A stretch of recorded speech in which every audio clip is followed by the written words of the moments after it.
Penn State. All right, sorry. It's an automatic reaction. Thank you very much, Foster. And for those of you who don't know Foster Friess, I suspect that you are involved in, because you're here and you're young and you're conservative and you're involved in lots of things. I would be surprised if any of you are involved in something that Foster Friess doesn't have a hand in the conservative movement all across this country. So let's give a big round of applause for Foster Friess and what he does.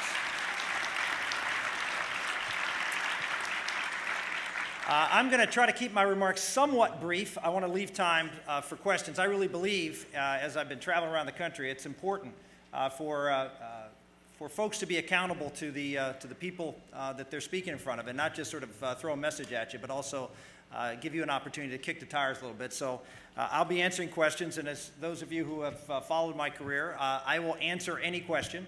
The last couple of days, that probably wouldn't have been a good idea to answer every question, but I do, and I live by the sword, and you die by the sword. But I really do look forward to the opportunity to answer questions. Let me just start, I guess, by talking a little bit about how I got here. And I guess foundationally how I got here is because my grandfather came to this country when he was in his 40s. He came because of freedom. He brought my father here in 1930 when he was 7 years old, and he came here because he left fascist Italy. He came here because America stood for something different than where he was in Italy. He came here because his DNA was like all the other people across the world who have come here. They came here because America was about a dream and an ideal. America, in his mind, and he used to tell me this, was a special place. And we call it now American exceptionalism. American is not just different, but it is indeed unique. I think one of the most telling things that Barack Obama has ever said in all of the time that he has been in public life was when he was asked the question, do you believe in American exceptionalism? And his answer was, yes, just I know the Greeks believe in Greek exceptionalism and the Brits believe in British exceptionalism. If everyone is exceptional, nobody is exceptional. The President of the United States, let's just be very clear, he doesn't believe America is exceptional. Well, we're celebrating the 100th birthday of Ronald Reagan. And I can tell you that Ronald Reagan, who saw America as this shining city on the hill, this light to the world, he believed in American exceptionalism. He believed, as did George W. Bush, he believed in America to be a force for good in the world. He believed that America was objectively good. That we could look at America and we could see true goodness and truth, not just for America, but for all of mankind. President Obama, when he first came into office, went around the world and apologized for America. He didn't see America as good. He saw America as something that was a force for disruption, even evil, even sinister aims. And so he felt like he had to pull back and say, we need to take hands off because America doesn't have the moral authority anymore to be able to make these kinds of entreaties into other countries and to try to help spread this objective truth that Reagan and Bush believed in. Well, there are real consequences to what Barack Obama did, and we're seeing them play out on the world stage today. We saw it just in its nascent stage in the early part of his administration when we turned our back on the Poles and the Czechs, when we turned our backs on the Israelis, when we turned our backs on the Brits. We've turned our backs on almost every one of our allies over the past year and a half, 2 years. But probably the worst situation was when we turned our backs a year and a half ago in Iran. In Iran,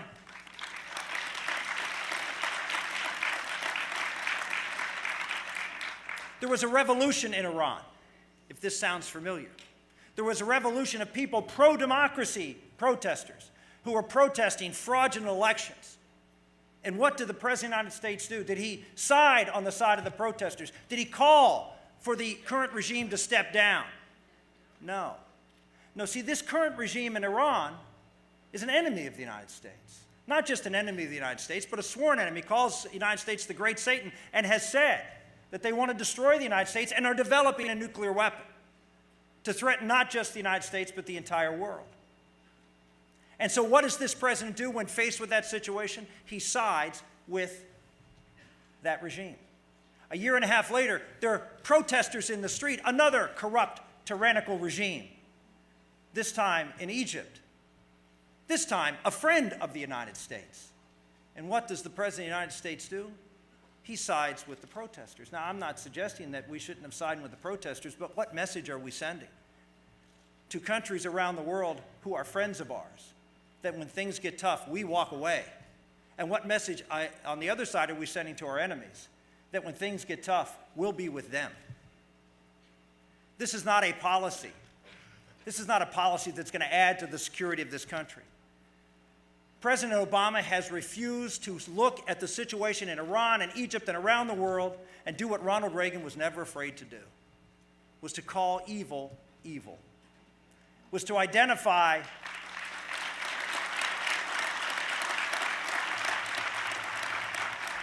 the enemy, to identify who the Muslim Brotherhood is, who the Iranian mullahs are, and what they're all about. And no, it's not just that they're terrorists, although he doesn't even use the word terrorist, but they have an ideology, a theology that wants to destroy Western civilization and the head of Western civilization, the United States of America. He doesn't say that jihadism is evil. He doesn't say that Sharia law is incompatible with Western civilization in the United States, which they are.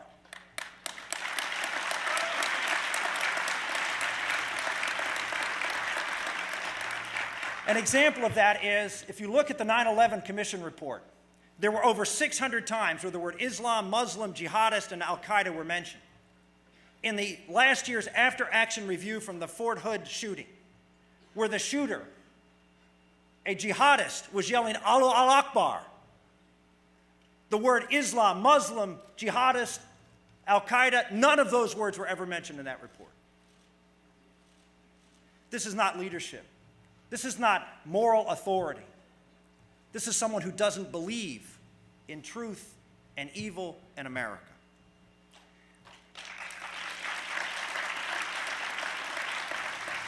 But America is not just exceptional because we are a force for good in the world and we're willing to identify good and evil. We are a force for good. Our beliefs are inculcated here in America in our economy. We hear a lot, and we've heard a lot about the three-legged stool of Ronald Reagan. I believe in that. I believe in that not because it's a successful election idea. I believe in it because it is based on our founders' vision of this country. Our founders' vision of this country was a country that believed in free people. It believed that if you provided people freedom and opportunity, that they could thrive and grow and change the world. And in fact, that's exactly what happened in America. Because we trusted people, for the first time in the history of the world, trusted you, as opposed to trusting government, we liberated the world.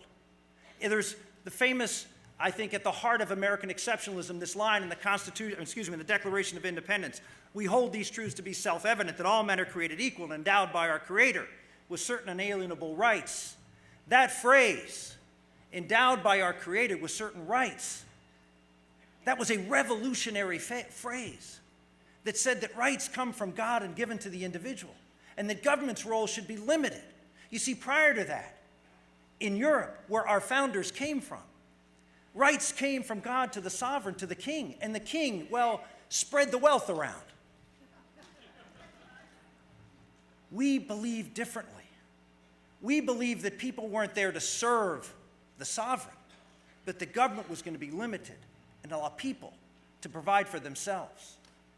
That's what our economy is based upon, this idea that we allow great success in America because success will transform. And by the way, we allow great failure in this country.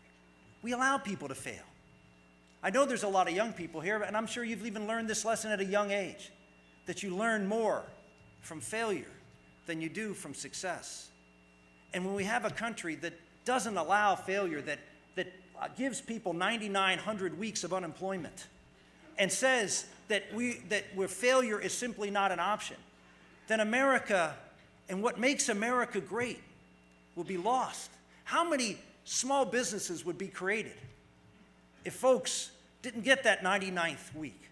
Now, I know that sounds tough, But my grandfather didn't come to this country because we had 99 weeks of unemployment benefits. And he came here at a tough time.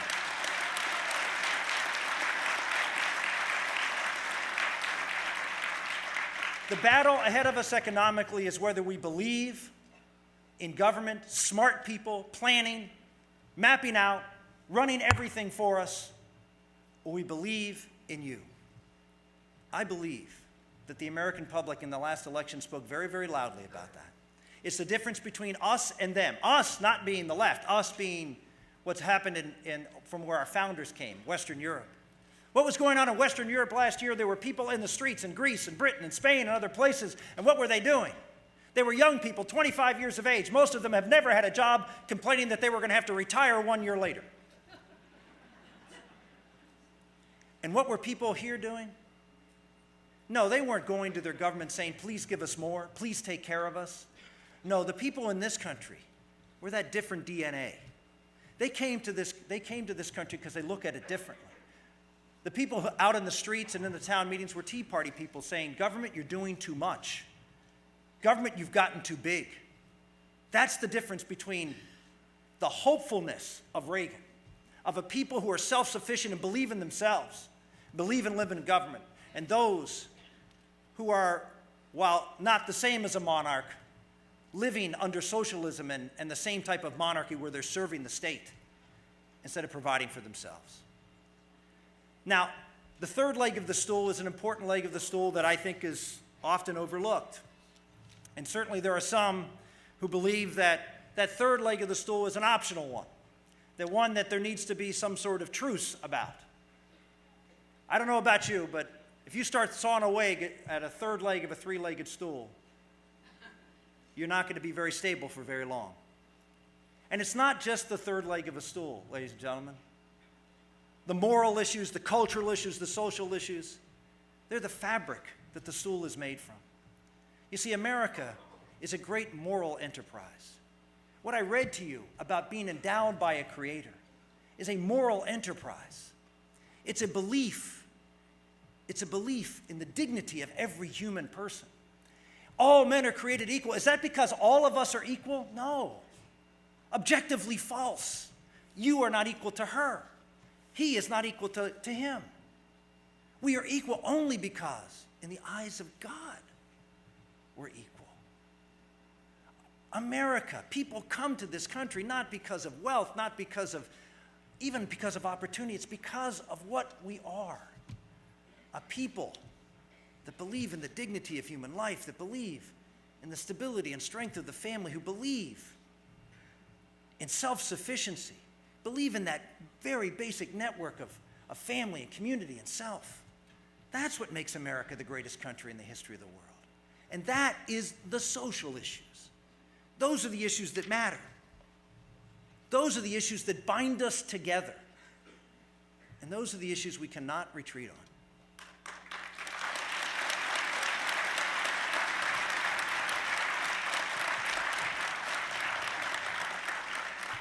I know that that's not necessarily a popular thing. When I was in the Senate, I used to get criticized a lot for standing up on the social issues. Criticized in the papers all the time. But you know what? Just because it's not popular doesn't mean it's not true. It's true. What our founders understood of how society works is about truth. It's about pursuing that truth. And no judge. You talk about the tyranny of what's going on in the last couple of years with Obamacare and the Dodd-Frank bill and all of this, and TARP and all of this government control of our lives. And government telling us what to do and taking freedom away from us.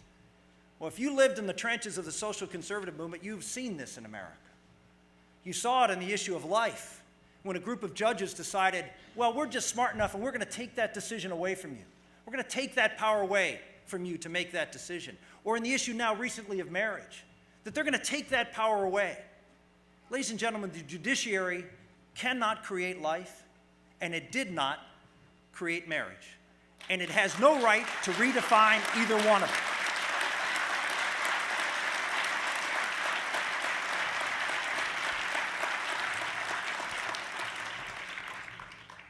I just heard Foster read this note from my 19-year-old daughter, Elizabeth, to our little girl, Bella, who's 2.5 years old and has a disorder called trisomy 18.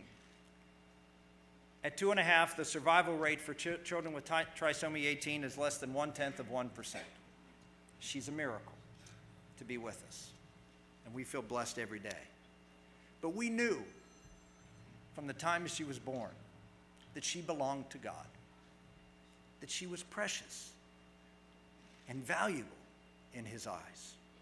We also knew that we were stewards of a great gift. And as my daughter beautifully laid out, a gift that helps us understand and know the truth through her. Some, as I have found in caring for Bella, as Karen and I have found, I should say, in caring for Bella, don't see that truth.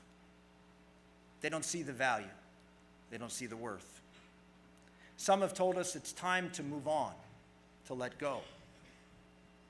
Some have told us to try something different because she's not perfect in the eyes of the world or in their eyes.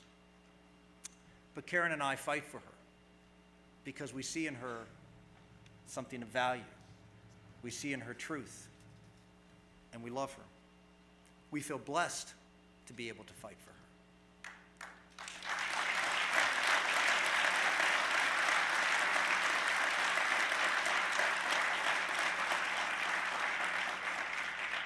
Ladies and gentlemen, America belongs to God, and we are stewards of that great gift, a gift rooted in truth. Our founders rooted America in truth. That truth that I talked about, that's not evident to everybody, like all men being created equal. It's not evident, but it is true. Some don't see it. Some don't see it at all. Some see America as less than perfect or downright imperfect. And they say we need to move on and try something different. Well, I disagree with that. We've seen over the last couple of years, and actually the last couple of decades, a group of people who are trying to transform America, trying to make it into something different, because what we were given, that great inheritance of our Declaration of Independence and Constitution, is not perfect enough for them, and that we need to move to something different. I would make the argument that we are blessed to be here. I know you're going to hear lots of people, and you have heard lots of folks talking about how all the problems that there are in America. That's true. There are lots of problems overseas, here at home, economically and culturally. But we are here at a time that we should feel blessed, just like I do, to be able to care for America, to be able to stand up and fight for what she believes in. And many times in American history, generations can get up every day and go to work and be okay. Life will go on, America will be free, your children will grow up in great places and go to good schools and live a good life. We do not live in such a time. This is a crossroads in American history. This is a moment that one day your children and grandchildren will look back at you and say, Grandma, Granddad, were you there? Did you see it? Did you understand what was at stake in America, around the world, and here at home? And what did you do about it? And no one has to put on a uniform to fight this battle. All you have to do is put on your cap of citizenship and go out and fight for the greatest country in the history of the world. I hope you do.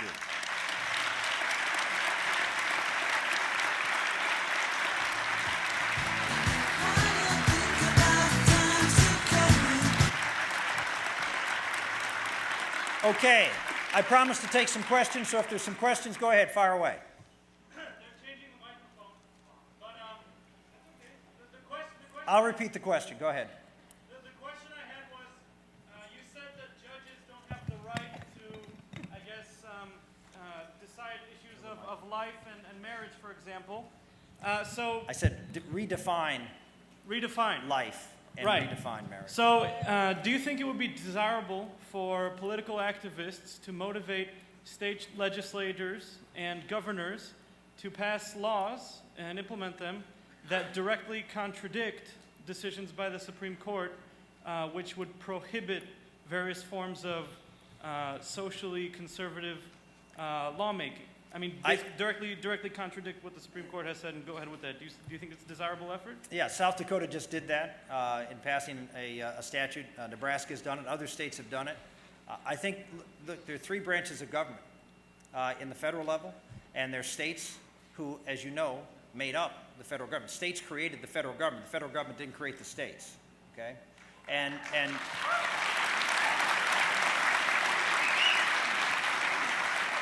so they have a right to pass laws and challenge the constitutionality of a court's decision, just like Congress. Foster mentioned the partial birth abortion bill. The court struck that down.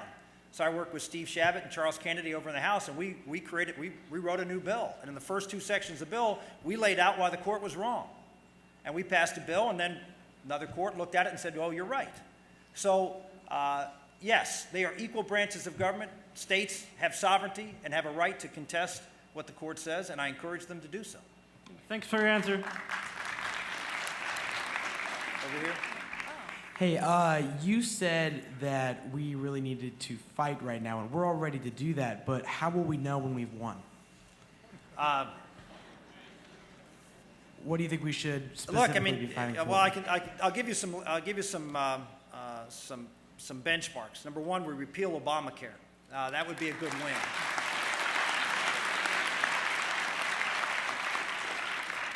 We create an agenda that allows for this economy to grow, and part of that is limiting government and reducing the size and scale of government and reach in our lives. That's another way we can find out. And then we can take these decisions that the court has made and have the court, hopefully through the process of a variety of different ways, but one way or another get the courts to back away from injecting themselves into the quote social issues and allow the American public, through the process of either legislation or through constitutional amendment, be able to make these decisions themselves. It's trusting the people as to what the collective morality of the country is. So those are three examples. Okay, I'll take one more and we'll go all the way down here. Go ahead. Hi, I'm a platoon leader for the 1157th Transportation Company Thank you. in the National Appreciate Guard. your service.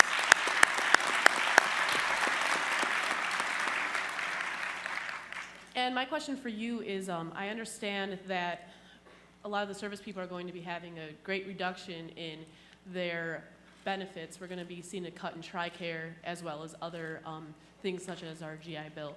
And I was wondering, what do you think about these current cutbacks, as well as what do you think about the fact that they are trying to reduce the size of not only the National Guard but also the Army Reserves?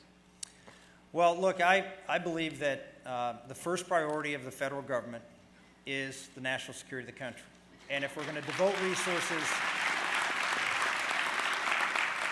you look at issues like health care, you look at issues like welfare, you look at all these other issues. By and large, the states execute on the behalf of the federal government on most of these programs anyway. The fact that the federal government is involved is because they just want to meddle in what the states do. Medicaid is a good example, welfare was a good example, but they're not inherently federal responsibilities. And so I think what you'll find, at least for me and I hopefully for most conservatives, is that we focus our attention where our responsibility is unique, and that is in defending and protecting this country and its borders. Okay? I'm told I have to go. I'd love to take some more, but thank you all very much, and God bless you.